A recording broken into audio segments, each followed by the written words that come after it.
কোন নামাজ কত রাকাত? ফজরের নামাজ সুন্নতে মুআক্কাদা 2 রাকাত, ফরজ 2 রাকাত পড়তেই হবে। ফজরের নামাজ মোট 4 রাকাত। এখন আমরা জানব জোহরের নামাজ কত রাকাত। সুন্নতে মুআক্কাদা 4 রাকাত, ফরজ 4 রাকাত, সুন্নতে মুআক্কাদা 2 রাকাত, নফল 2 রাকাত। তবে নফল পড়লে সওয়াব, না পড়লে কোনো গুনাহ নাই। জোহরের সর্বমোট রাকাত সংখ্যা 12 রাকাত। এখন জানব পবিত্র আসরের নামাজ কত রাকাত এবং সুন্নত কত রাকাত, ফরজ কত রাকাত। সুন্নতে জায়েদা হচ্ছে 4 রাকাত, পড়লে সওয়াব, না পড়লে গুনাহ নাই। ফরজ 4 রাকাত পড়তেই হবে। আসরের নামাজ মোট 8 রাকাত। মাগরিবের নামাজ ফরজ 3 রাকাত, সুন্নতে মুআক্কাদা 2 রাকাত, নফল 2 রাকাত, পড়লে সওয়াব, না পড়লে গুনাহ নাই।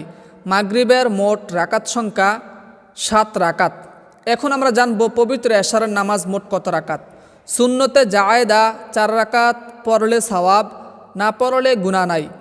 ফরজ 4 রাকাত পড়তেই হবে। সুন্নতে মুআক্কাদা 2 রাকাত পড়তেই হবে, পড়তে হবে। বিতির 3 রাকাত ওয়াজিব যেটাকে বলা হয়, সেই নামাজ কিন্তু পড়তেই হবে। অনেকে দেখা যায় ভিতরের নামাজ পড়ে না।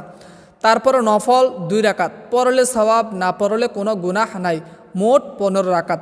দর্শক, এখন আমরা জানব মোট এই 5 ওয়াক্ত নামাজের মধ্যে সুন্নত কত রাকাত, নফল কত রাকাত, ফরজ কত রাকাত। অতঃপর আমরা জানব এই সর্বমোট 5 ওয়াক্ত নামাজ কত রাকাত সংখ্যা হয়। মোট রাকাত সংখ্যা হচ্ছে সর্বমোট 46 রাকাত।